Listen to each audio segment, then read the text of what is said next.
Thank you, Shahana, and it's an absolute pleasure to be here. So just first, I'll just do a bit of housekeeping. So for this session, as part of the Q&A, we'd love you to be very sort of interactive with our panelists today. So what I'd ask is towards the end of the session, we'll have microphones available on each side, and don't hesitate. As soon as you've sort of thought of a question, please put your hand up. We'll make sure a microphone gets to you, and hopefully we'll have a lot of productive discussion. So g'day everyone. We have an excellent range of panellists today. Margy Osmond from Tourism Transport Forum Australia, Graeme Potger from Qantas, Brigadier Gabby Follett from the Australian Government Department of Defence, and Stephen Bartholomeusz from Neste. As Shahana mentioned, my name is James Williamson, and I lead Neste's Australian team. Probably the first thing you'll notice about Neste is that we're not Australian.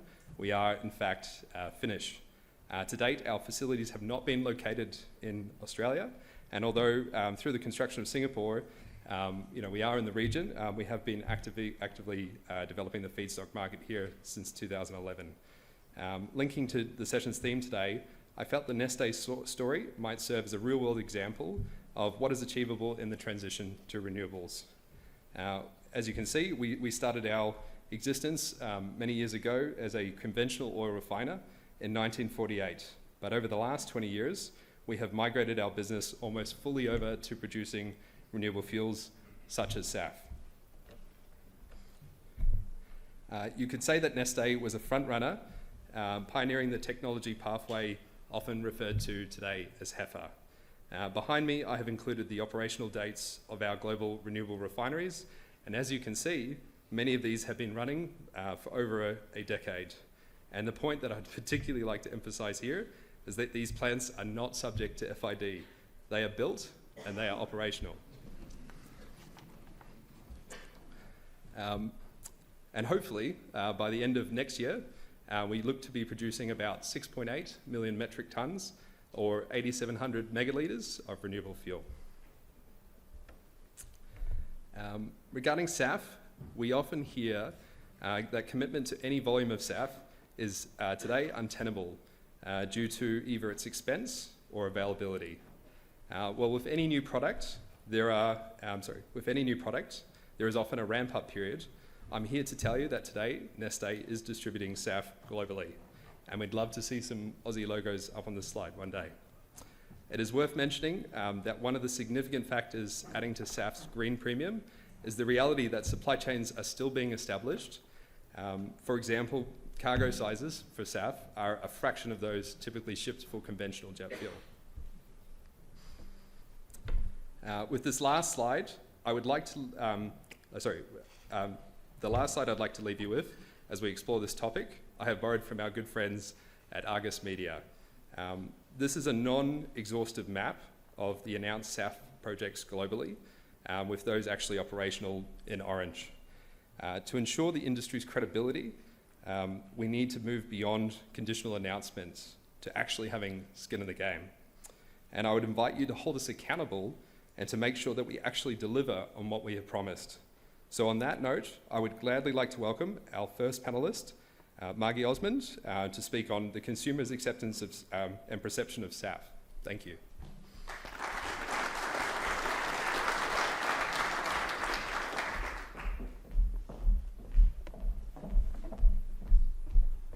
Well, good morning, everybody. I would probably have to start by saying I'm so pleased to be making an active contribution to my steps tally by the distance we've got to travel to the lectern this morning. And I would also like to confirm Catherine King's discussion this morning about good reasons for you to go to the shop downstairs. It did, in fact, win a silver award on Friday night at the National Tourism Awards. So do go downstairs and enjoy a tourism experience at the gallery shop. I should probably just tell you a little bit about TTF and who the heck we are in the scheme of things. We're the national lobby and advocacy group for the tourism and transport sectors. We only have about 100 members, but it's all the biggest players in the space and certainly the biggest players in the aviation space.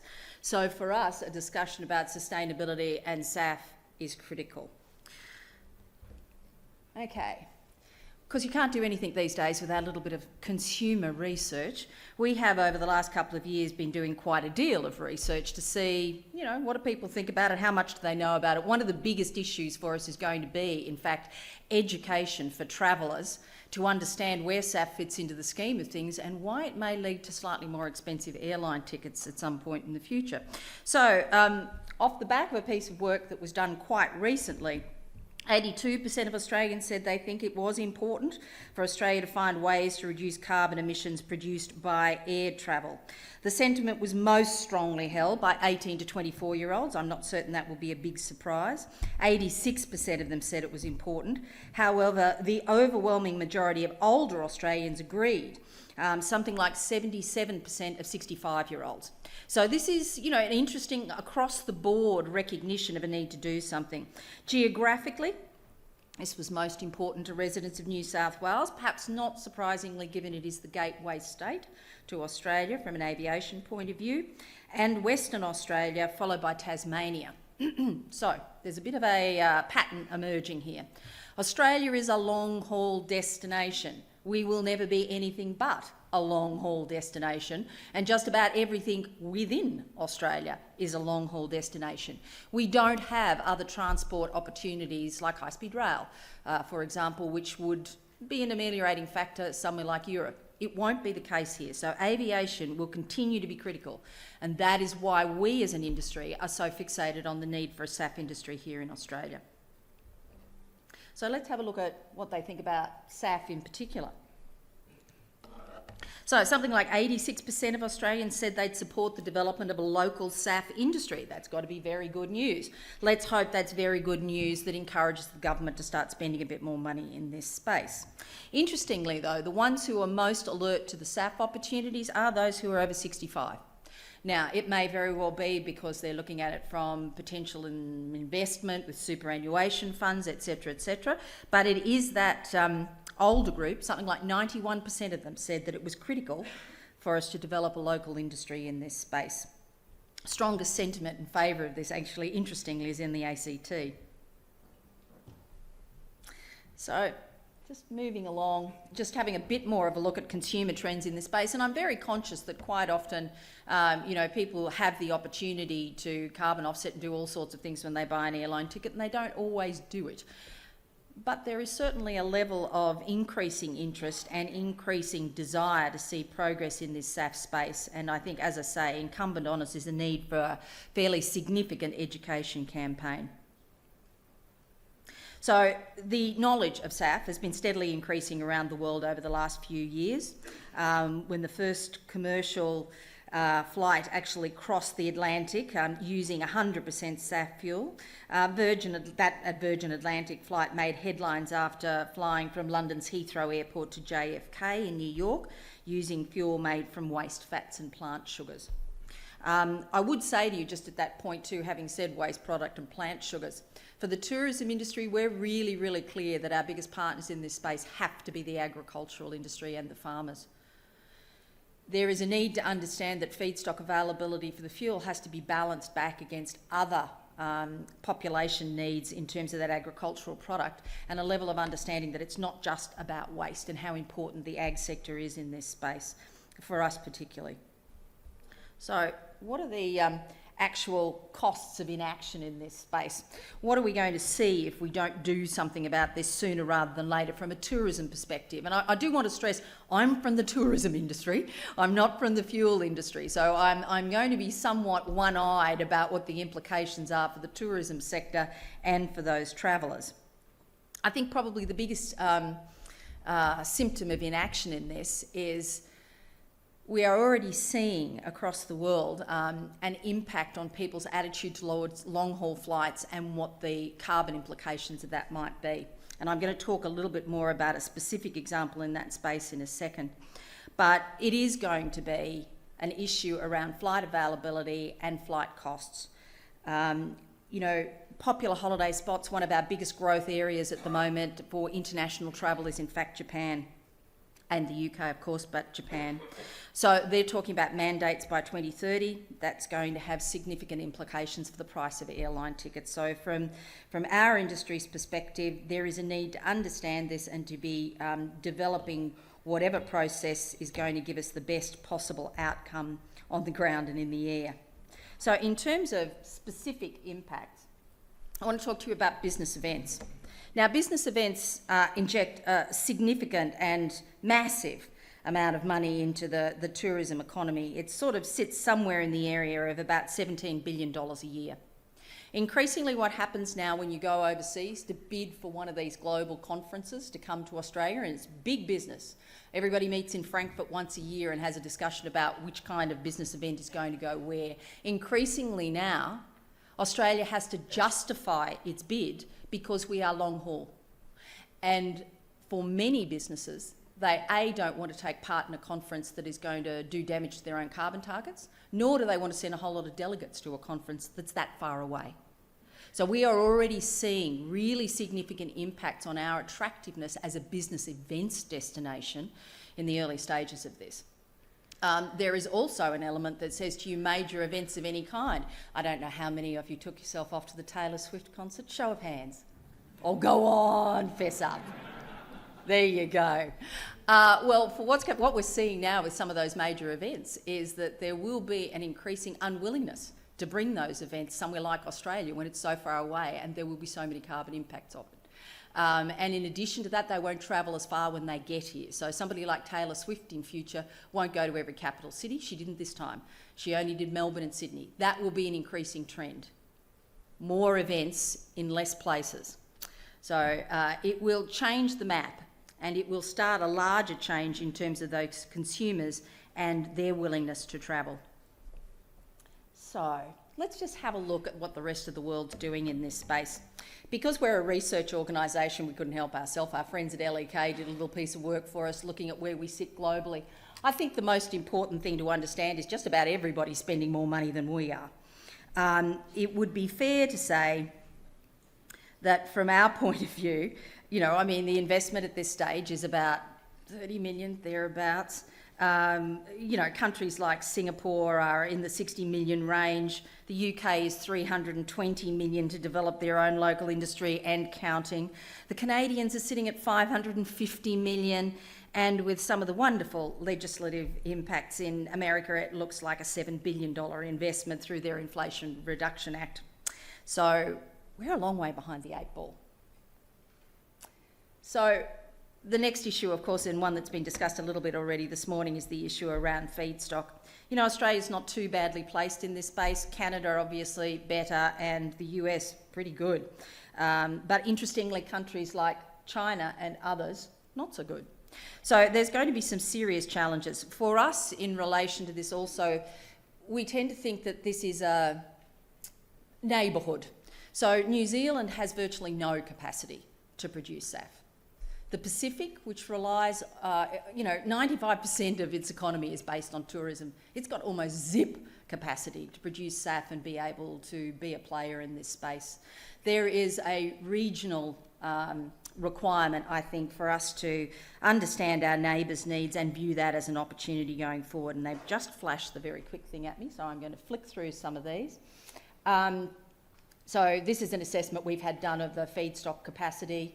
I'm happy to circulate that if people would like a version of that. Obviously, a whole range of airlines are doing fairly impressive things, and I will leave it to my colleague from Qantas to talk specifically about where Qantas is going. But I think it's one of those spaces where the industry itself has recognised they need to step up, and that is exactly what they're doing. In addition to that, beyond SAF and the attraction and procurement of new airplanes, etc., we're also seeing people like IFM, who's the investment arm of Host Plus, which is the superannuation company that covers our industry, forming a partnership with GrainCorp here in Australia to look at feedstock capacities, to look at what this is going to be, and to actually have an active role and skin in the game and investment dollar in the game.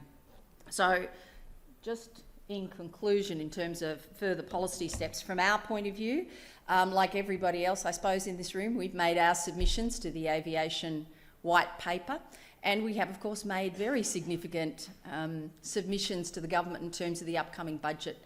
We'd like to see at least $300 million invested into the SAF industry, its development, over the next 4 years of the forward estimates, as a combination of grants and a range of tax concessions, etc., to encourage that industry literally off the ground.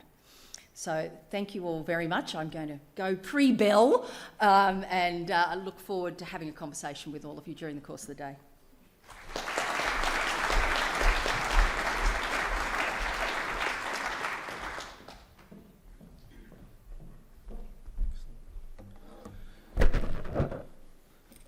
Good morning, everyone. I wanted to just start by saying how encouraged I am to see a room full of people at a SAF conference, and that follows on a sold-out event last night, which just is really encouraging to see a bit of momentum gathering behind this topic. And I wanted to thank the bioenergy team and Shahana in particular for pulling this together.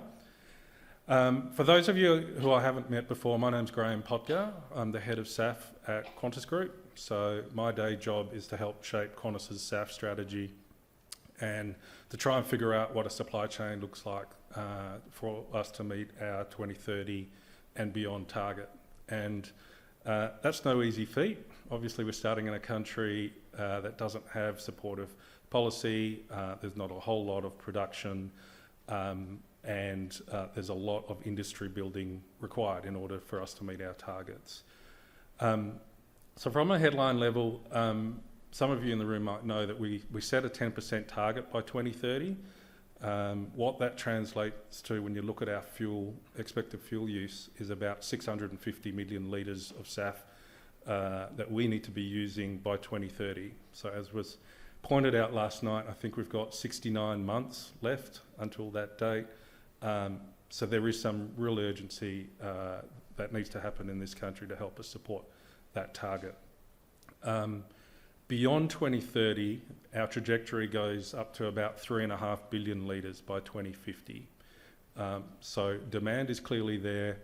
Every year after 2030, we need incrementally 100 million litres more.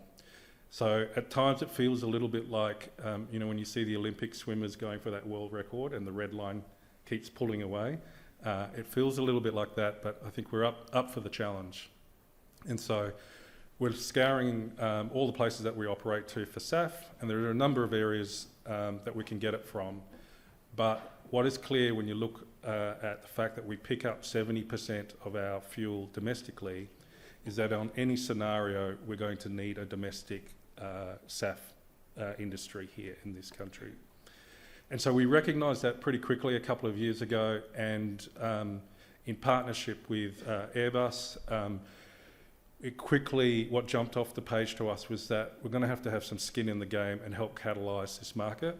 So we got together with Airbus and we pulled together a US $200 million, so roughly $300 million Australian fund that is directed at catalysing the Australian SAF production. And so what I thought I'd do today was just to give you relatively high level 4 lenses that we use to assess opportunities that are coming through that fund, to give you some ideas around what we're looking for in terms of support. So we've been at it now for sort of 18 months, 2 years now, and we've sort of really refined our approach. But what has been clear to us is that in the market there is a real need for early development capital. So there are lots of pockets of capital around, and I see some in the room represented.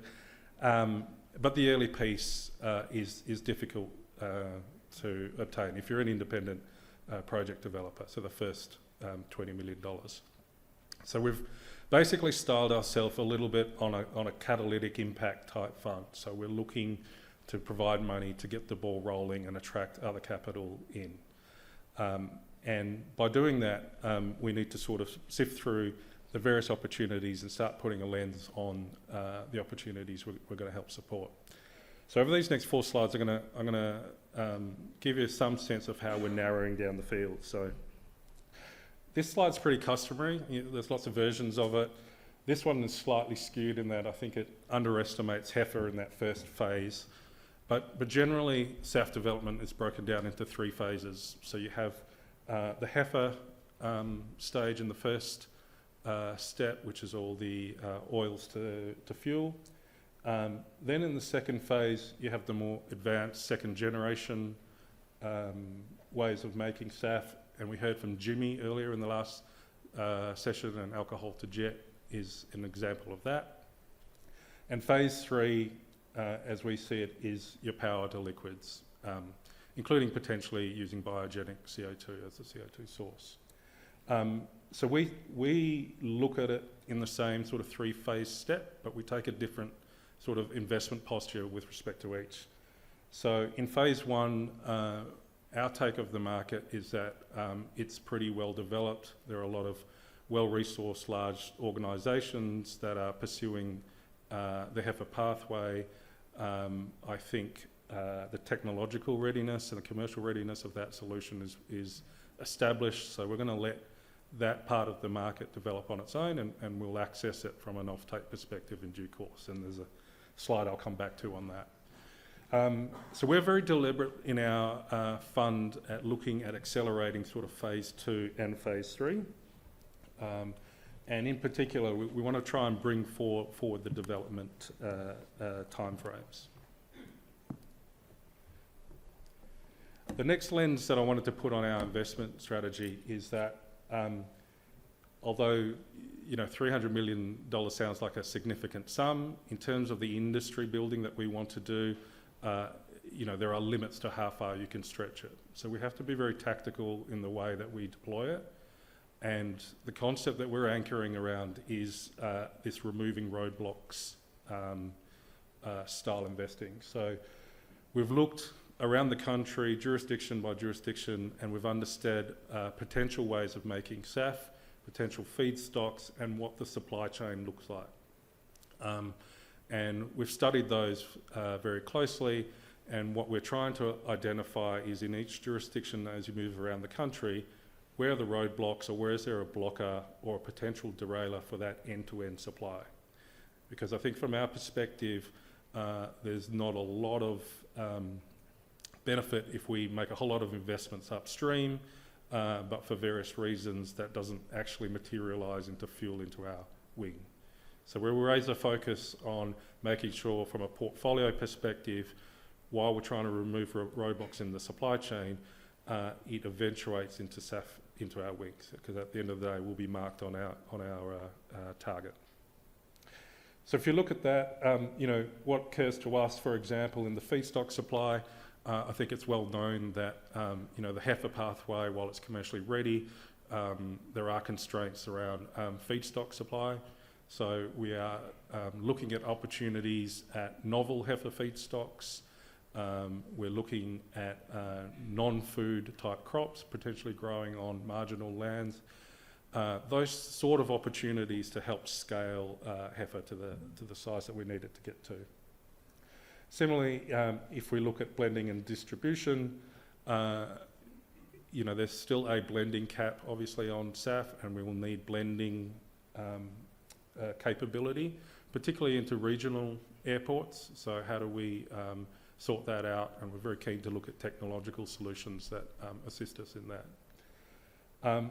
Also the last part, and this has been touched on in previous comments, but it's going to be very key to address the green premium for our customers, both corporate and consumers, to take some collective action in terms of sharing the green premium.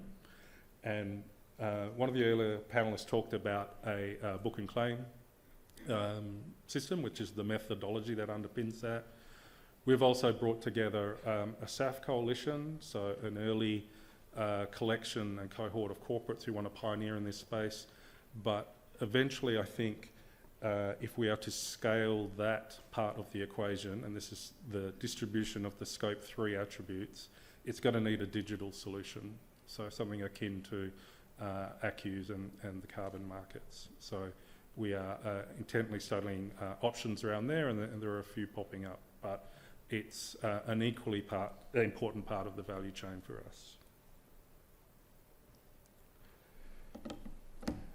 So this slide, I just wanted to go through some high-level thematics around what we're focusing on from an investment perspective. So I think it's very key for us to try to accelerate the first leader of domestic fuel. I think it really drives the policy production once the fuel starts flowing, so we're keen on doing that. Our focus is on Queensland, so our assessment is that there are a lot of comparative advantages in Queensland, and we've invested together with Airbus in a project called Jet Zero, using LanzaJet technology in Townsville. I talked about the advanced SAF support. I talked about the non-food feedstock development. We're very keen on enabling technology, so any technology out there that increases scale or allows access to a greater subset of feedstock. And also the last one is boomerang partnerships. So we're very conscious that a lot of the technology is coming out from other jurisdictions. So we're looking to identify partners that have a footprint in those jurisdictions, can help develop a project perhaps in a more advantageous jurisdiction, but importantly come back and bring that technology to Australia. The last slide, and I won't dwell on this one, but obviously there's another dimension as we sort of build a portfolio here. So we're very keen to keep an eye on how we market this to our corporates and our customers, and these particular ways of making fuel are resonating well in our early testing. We also see the eventual offtake portfolio as being a tiered type approach, and we're going to be accessing the different types of SAF as we build that up. And then our corporate customers are already starting to request SAF on both ends of our key business routes in order to meet their own targets. So our procurement strategy will revolve around this bookend approach as we look at our network. So I might just stop there because I got the buzzer, but thanks for listening in. Cheers.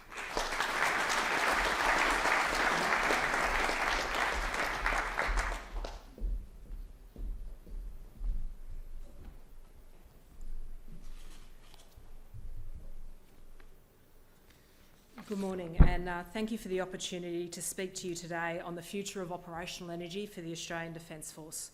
As introduced, I'm the Director General of Fuel Services for Defence. My team is responsible for the operation, maintenance and development of the defence fuel capability. By this, I mean that we're responsible for the infrastructure, the people and the relationships that supply, store, distribute and manage fuel of all types in support of Australian Defence Force operations, training and preparedness across the globe. We are also responsible, just as a small side job, for coordinating the ADF's transition to renewable, less carbon-intensive energy types for military operations. My presentation this morning will highlight at a fairly broad level the opportunities, lessons and outcomes of a sustainable aviation fuel demonstration that Defence conducted at the 2023 Newcastle Williamtown Air Show. This demonstration was conducted as an early step under Defence's developing strategy for future energy, which I will speak to a little bit further this afternoon. Liquid fuels are key for the conduct of ADF operations. At risk of stating the blindingly obvious, most of our platforms, our ships, our aircraft, our vehicles, and increasingly our space capabilities, and in some cases our missiles, depend upon liquid fuels to operate. Although Defence is a relatively small consumer of fuel in Australia, we use around 1% of the nation's total fuel across all types. We are the largest federal government user of fuel. More critically, at a time of crisis or conflict, the Defence demand for fuel is expected to increase. During such a crisis or conflict, our national economy will also need to continue to function, and some aspects of the economy may need to increase in tempo. Because of this, the 2023 Defence Strategic Review highlighted fuel and energy as a critical requirement for national resilience. It also directed that Defence accelerate our transition to clean energy to increase national resilience. And any avid readers of the Defence Strategic Review out there will know that our plan is due back to government by 2025. To achieve this, we are working to finalise an overarching strategy that describes the what and the why for our transition to future energies, and I'll speak more to what this strategy might look like this afternoon. Within this strategy, renewable fuels such as SAF and renewable diesel are the most viable options for the ADF to transition to without intolerable risk to our mission. Although certain exemptions are available to defence and the broader national security sector, we are committed to reducing our carbon emissions and to contributing to the government's targets.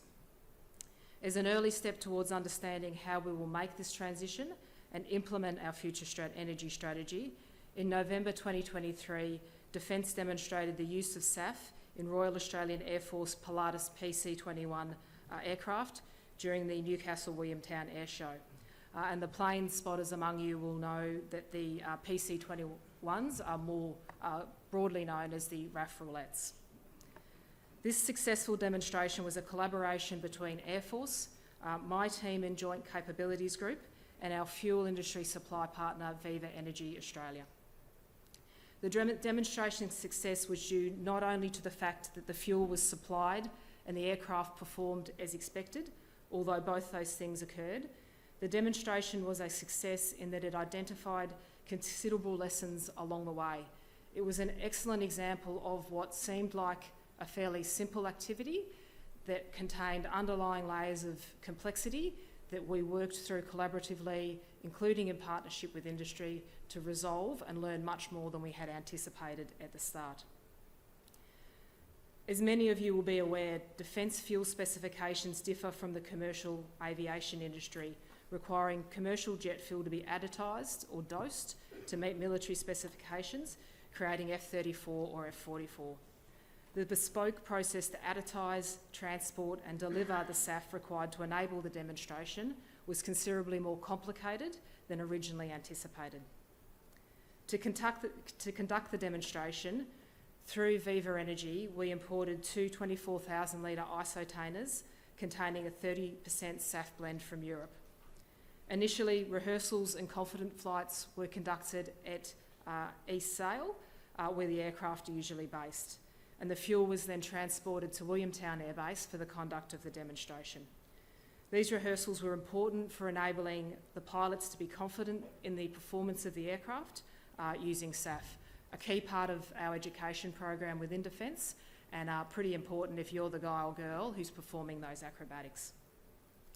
Procurement of the SAF in relatively small quantities in those ISO containers, combined with the requirement that we had to keep the SAF segregated from our usual storage of aviation fuel at East Sale and at Williamstown, created some challenges.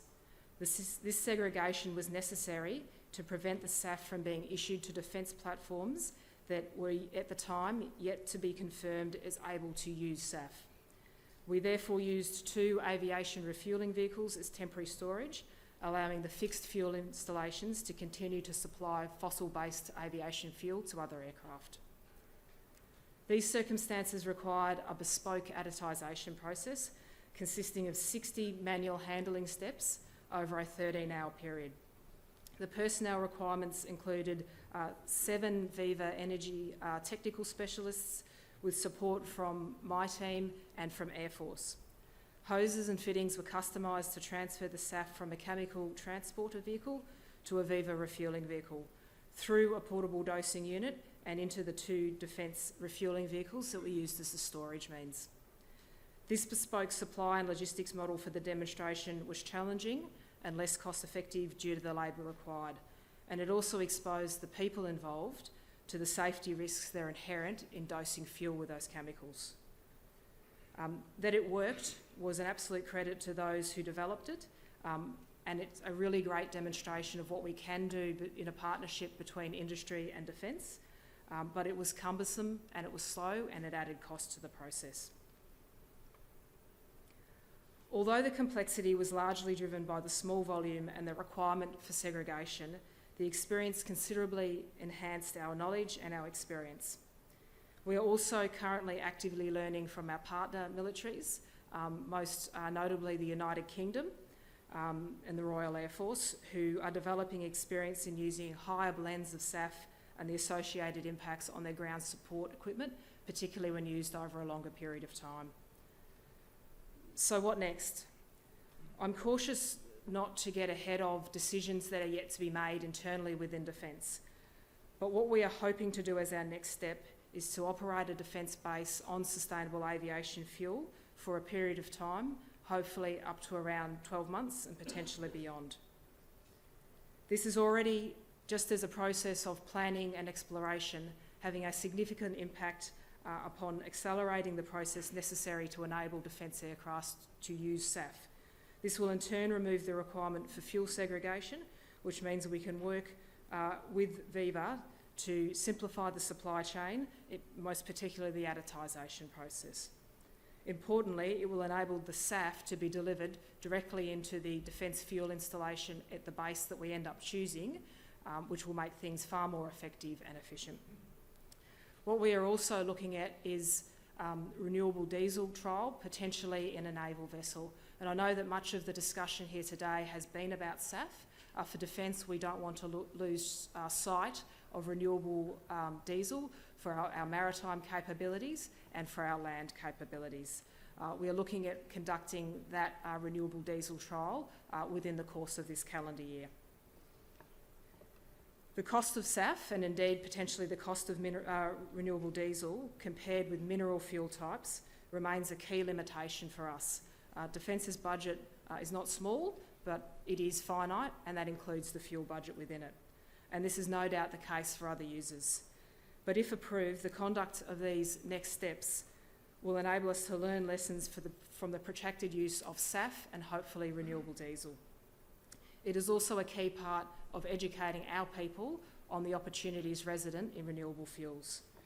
Critically, we also hope to send a clear signal to industry that Defence is committed to using renewable fuels and that this is a long-term commitment from us. Thank you. I look forward to discussing our future energy strategy further this afternoon.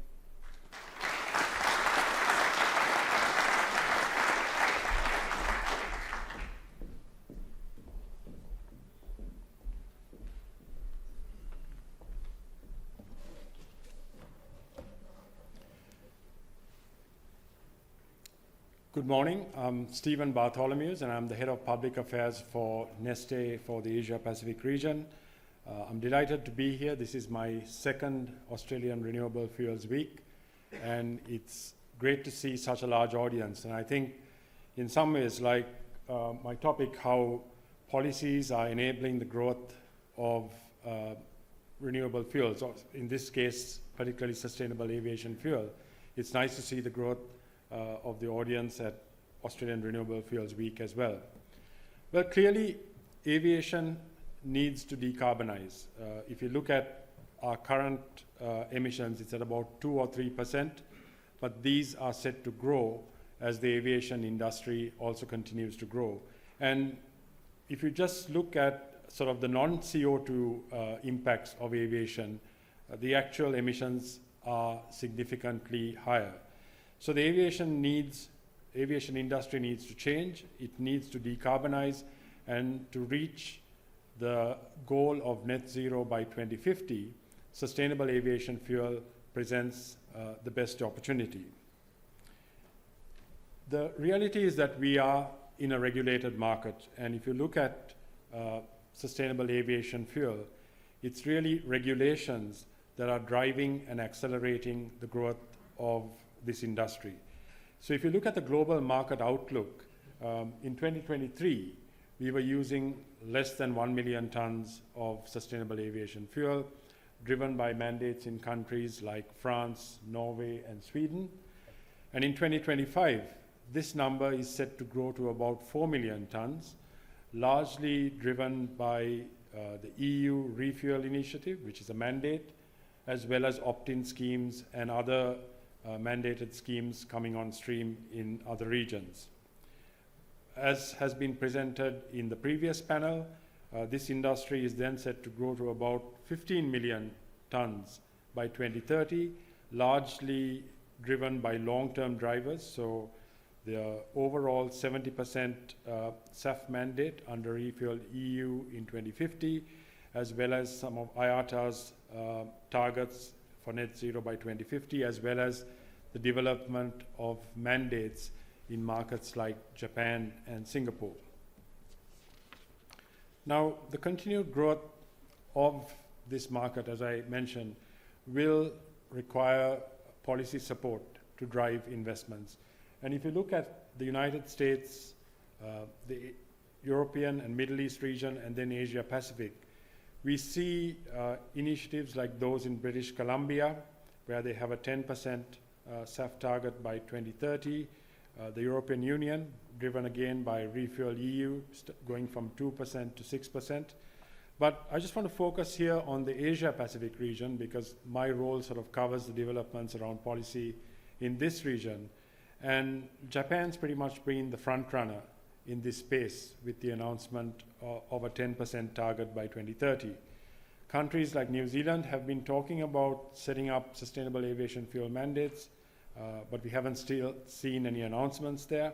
Singapore has moved fairly fast, a 1% target by 2026, going to between 3 to 5% in 2030.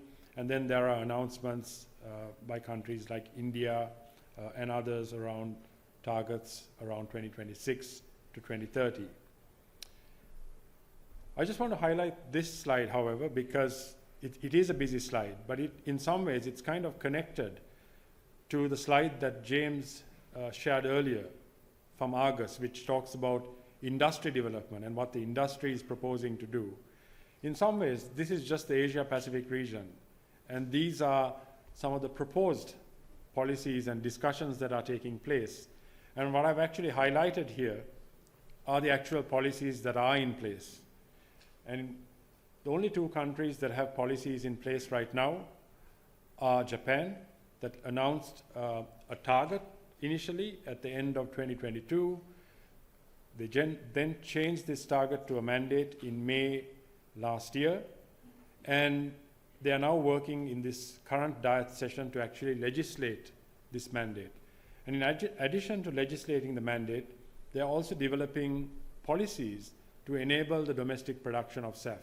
This includes setting up a fund of about 27 billion yen over the next 10 years to fund domestic SAF projects, and the announcement of a 30 yen per litre tax credit for domestically produced SAF. Singapore, Neste has been very much a part of the International Advisory Panel that was set up in February 2022 to develop the Sustainable Air Hub blueprint. And in a period of 2 years, so on February 19th this year, Singapore announced the Sustainable Air Hub blueprint, including a target of 1% by 2025, going to between 3 to 5% by 2030. So a very small target, but nevertheless, it's 1%, and 1% is always better than 0%. And we see sort of a robust long-term supply and demand outlook for renewable products, driven by developments in front-runner countries like Japan and Singapore, the growth of SAF, but also new technologies coming on stream, like what was presented in the panel before ours. And at Neste, we are really taking charge of change and driving the growth of our own domestic SAF, of our own sustainable aviation fuel production. So growing from 100,000 tons in 2022, by the end of this year, we hope to be producing about 1.5 million tons of sustainable aviation fuel in our facilities in Singapore and Rotterdam. And then with further enhancements to Rotterdam by 2026, we plan on producing about 2.2 million tons of sustainable aviation fuel, growing to about 3 million tons of sustainable aviation fuel by 2030. So we are on a growth trajectory, and we see the demand for sustainable aviation fuel.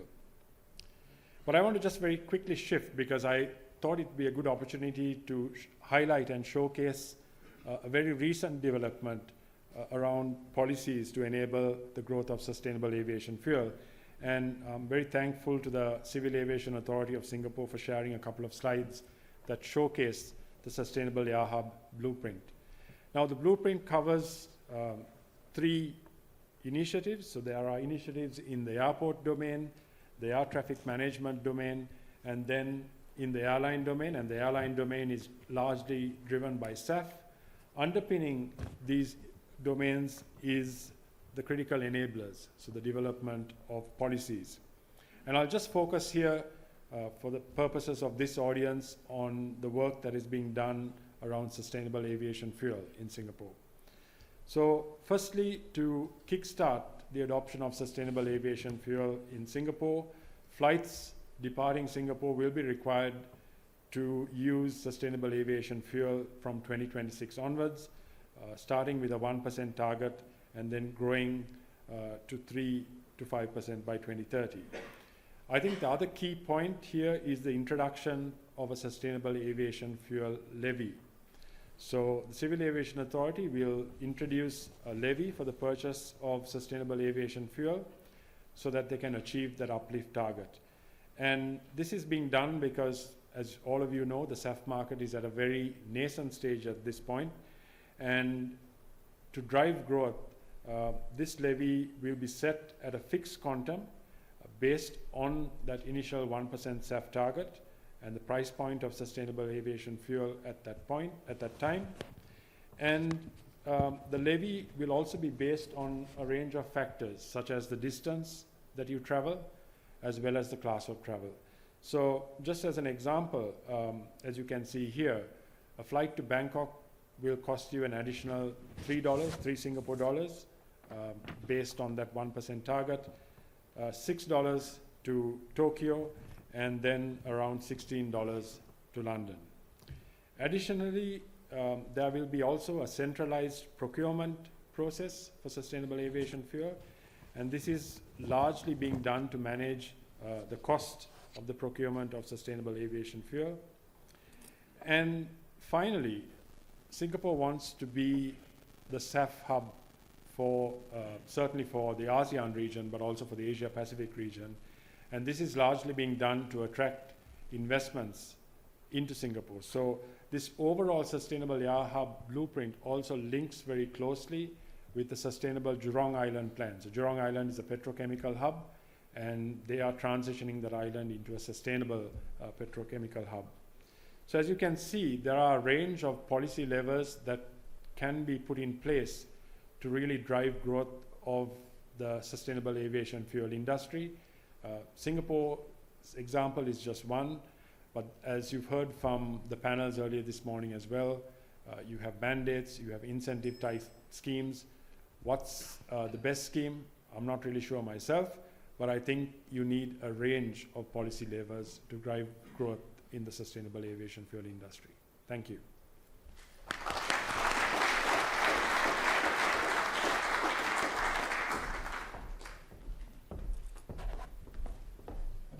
Okay, so this is where the fun bit, and we get to hear from you directly.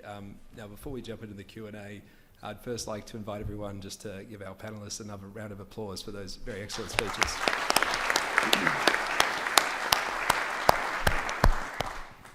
So our microphones are roving. Just to get us started though, I might actually ask a question myself. So to Brigadier Gabby, I noticed that obviously there's a lot of skills and talent and expertise that's required in this new industry that we're seeking to build. How has your assessment been from where you stand in terms of the available skill sets within the Australian workforce today and the young sort of recruits that you had coming through? Yeah, so thanks, James. It's a good question. What we're finding is that we can't do this with a military workforce. In fact, we probably can't even do this with a Commonwealth workforce. It's really critical that in making this transition, Defence works collaboratively with industry, because in our view, it's only industry that can grow the necessary technical skill set that we need to leverage and can keep it contemporary. Our experience has been if you bring those skill sets into a Commonwealth workforce, be it public service or military, we're going to struggle to pay them enough to keep them, so retention becomes an immediate issue for us. But even more critically than that, we struggle to keep the skill set contemporary. So what we are looking to do, and I think it's well communicated in the Defence Strategic Review, is work in partnership with industry to better understand industry, but also help industry better understand us and ensure that Defence's needs aren't some sort of black box that are a bit of a mystery. How are we going? Any questions? I might open that up to our other panellists. Margy, how do you see it from a tourism standpoint? Look, I think this is an across-the-board problem. It's a global skills shortage because everybody is attempting now to fill this space. In a wider sustainability sphere, across the board for the tourism industry, we can't get the people who can help us build systems and then measure them to appropriately fit in with what government requirements and policy requirements are going to be. It is a big issue, and it's one of the reasons the federal government has now put together a whole range of new skills clusters to do workforce planning for the next decade. So I would encourage all of you, if you're given the opportunity to contribute to those workforce planning exercises, please do, because skills in this fuel space are going to be so critical to all of us. Thank you. For yourself, Graeme, being very customer focused as Qantas is, how do you see the perception? You did sort of touch on it in your speech, but is there more that we can do with regards to education and SAF, or Sustainable Aviation Fuel, as a product to the sort of average consumer? Yeah, I think there's a lot to do actually, because our early survey testing, when we tested with some audiences their base level of knowledge on SAF, there was next to no one who even knew what the acronym was. But we were encouraged, like once it was explained to them, intuitively consumers gave it about a 20-point lift over offsets as a way to decarbonise their flight. So that gives us a little bit of encouragement. There's also some demographics as well that comes into play. So as a generalisation, some of the younger generations are more active, more altruistic, and there's less of a translation issue between saying what they're going to do and actually doing it and ticking the box. But I think underpinning it all is there's a real need for the industry as a whole to increase just the level of awareness. And it's not an easy task because, I think as the two sessions have pointed out, there's lots of nuance to it, there's lots of ways of making it, there's lots of moving pieces to the SAF story. But I think if we can simplify it down and do it in a way that resonates to the layperson, I think we'll start to get a little bit of religion around this from a consumer perspective, which will be really important for us going forward. Excellent. Oh, there we go. We've got a question at the back. Thank you.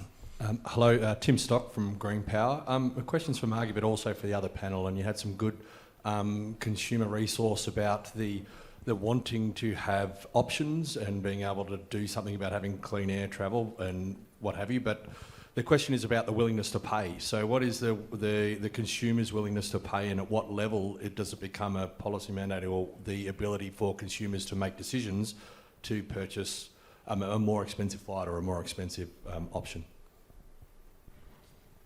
Well, look, as a representative of the tourism industry, it pains me to suggest that travel is going to have to pay more, but I think, unfortunately, in the future, there is going to be an additional cost to aviation. That's all there is to it, at least in the short to medium term.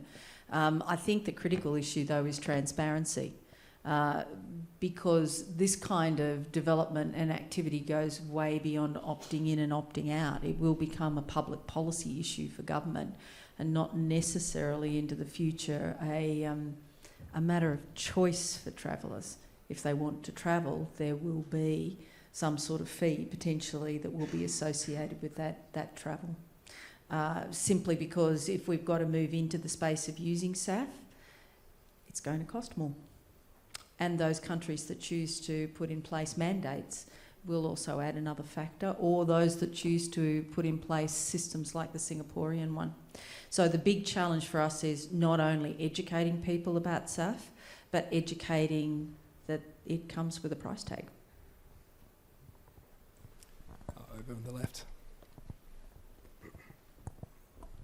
Thank you. Excuse me. Angus Whitley from Bloomberg News here. Question for Graeme. Graeme, you talked a little about demand from your corporate clients for SAF at both ends of like big business routes. How do you manage those demands when you don't have any SAF production at the ends, at both ends? And also, could you talk a little bit about how SAF and more broadly emissions are influencing your corporate contracts as a whole? How is that sort of dominating compared to cost?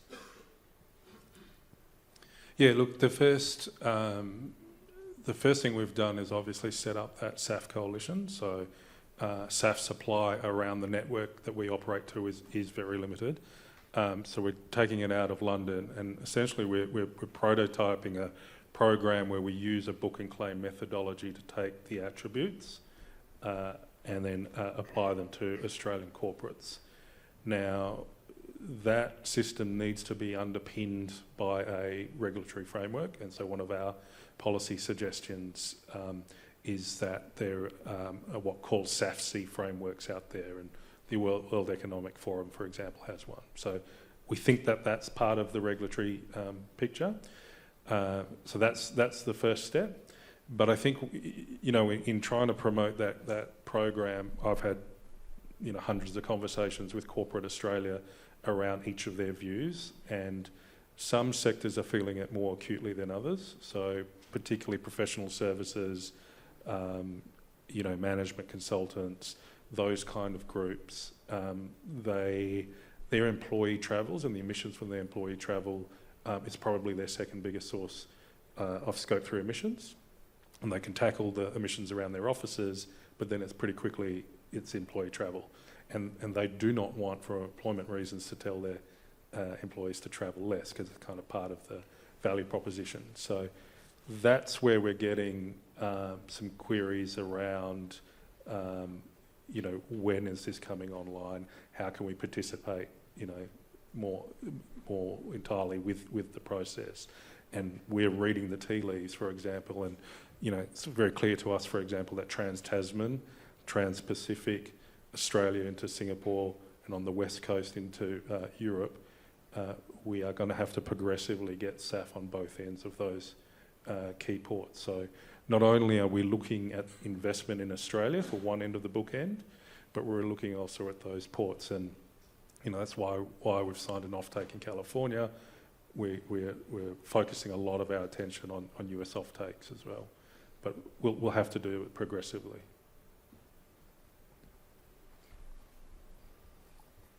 Maybe one for you, Stephen. I feel like you've been left out. So we've been talking, obviously, very heavily about SAF. I'm mindful of the topic.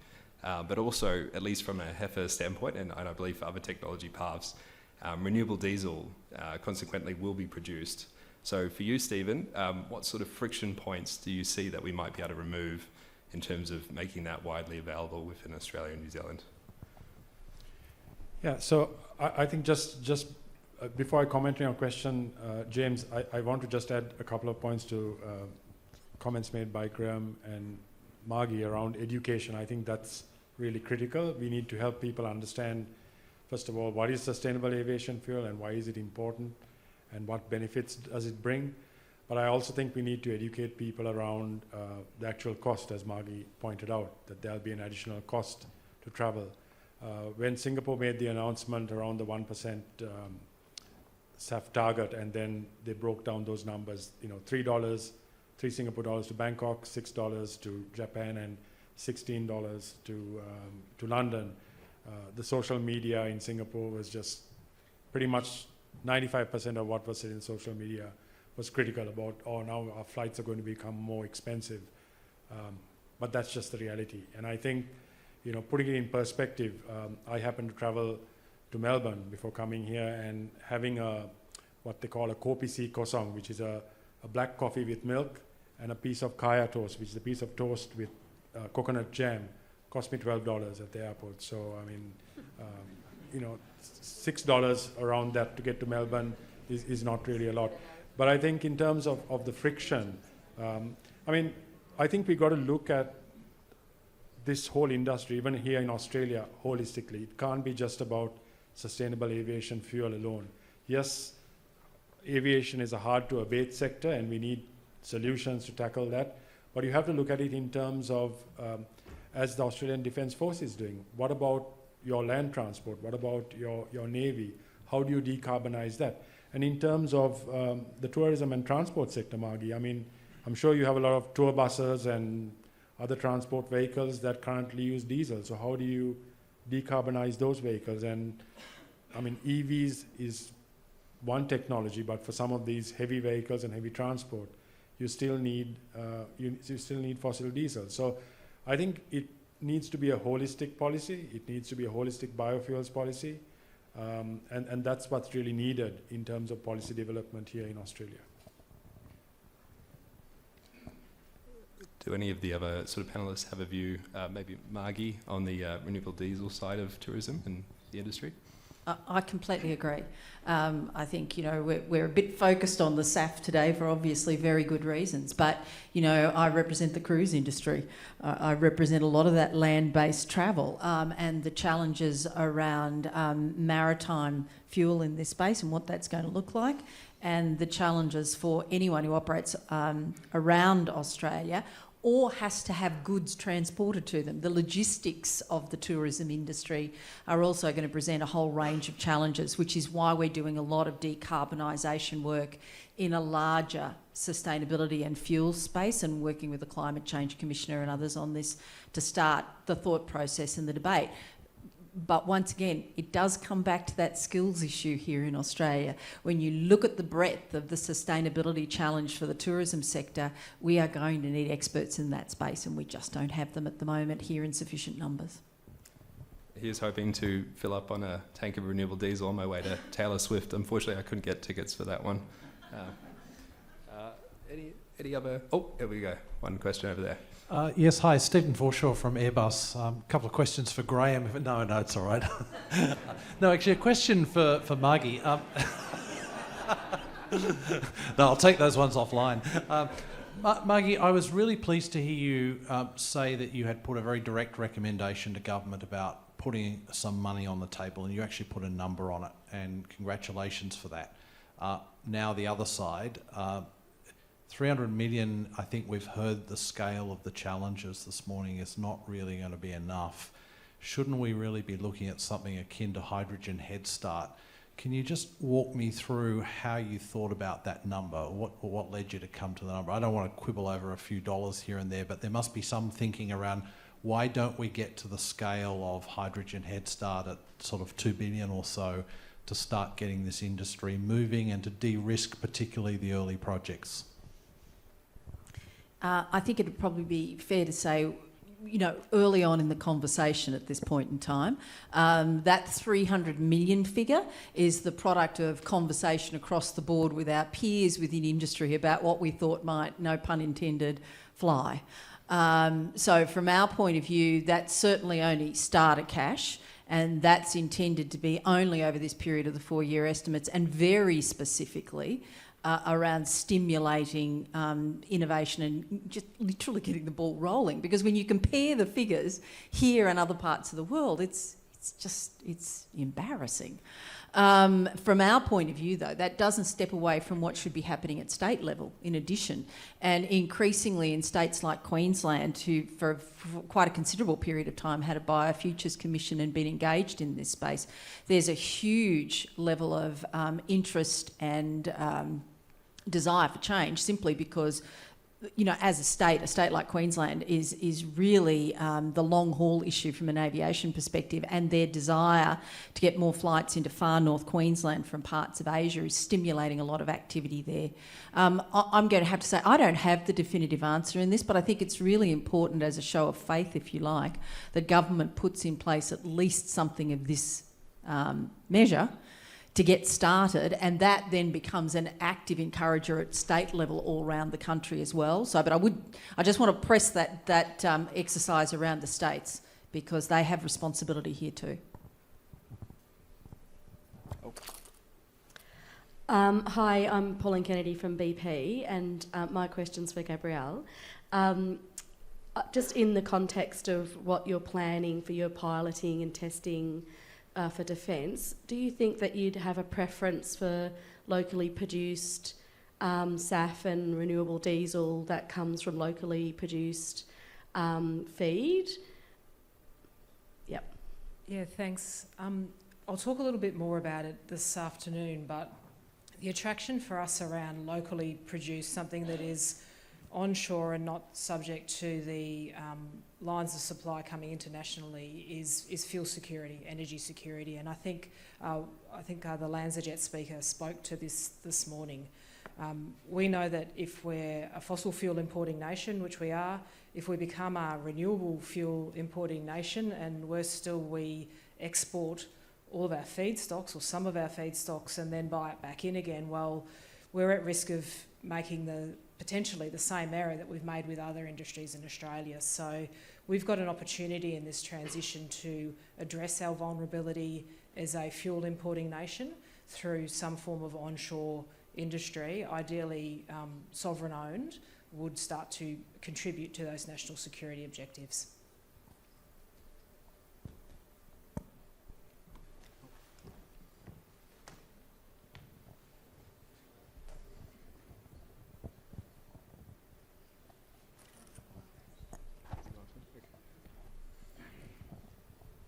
I'm on. This is a question for Graeme. I'm Howard Burville from Woodbecker. I was very pleased to see that you're looking at the supply chain of raw material with agriculture, but I was a little bit surprised you hadn't listed forest residues, because they're already concentrated in many places, especially now there's been a push from the last COP that we need to build more in timber, and we're about to accelerate our building of housing, I hope, in Australia, so that there'll be a lot more residues in locations like sawmills. Was there a reason why you haven't considered forestry and wood waste? No, it's good. That's a good call out. Probably we need to do more work on it. So I've had a number of proponents start to tell me about it, but you've highlighted there the attributes that do help. It's the aggregation is such a key bit, as you'll probably know, and then the scale, and does that then imply a kind of a hub and spoke kind of production model? But it wasn't a deliberate point. It's probably something we need to look into a bit more. As you probably got from the presentation, we're open to anything and all feedstocks, as long as it's at scale and can be sort of contracted on a long-term basis. Yeah, that shouldn't be a problem. And Jimmy mentioned that wood waste is a good resource, so that's worth exploring. Okay, well, I think that does us for time. What I would invite you is to maybe approach our panellists over some lunch and coffee. I'm sure that they'll have many more answers for you. But again, I'd just like to thank our panellists here today.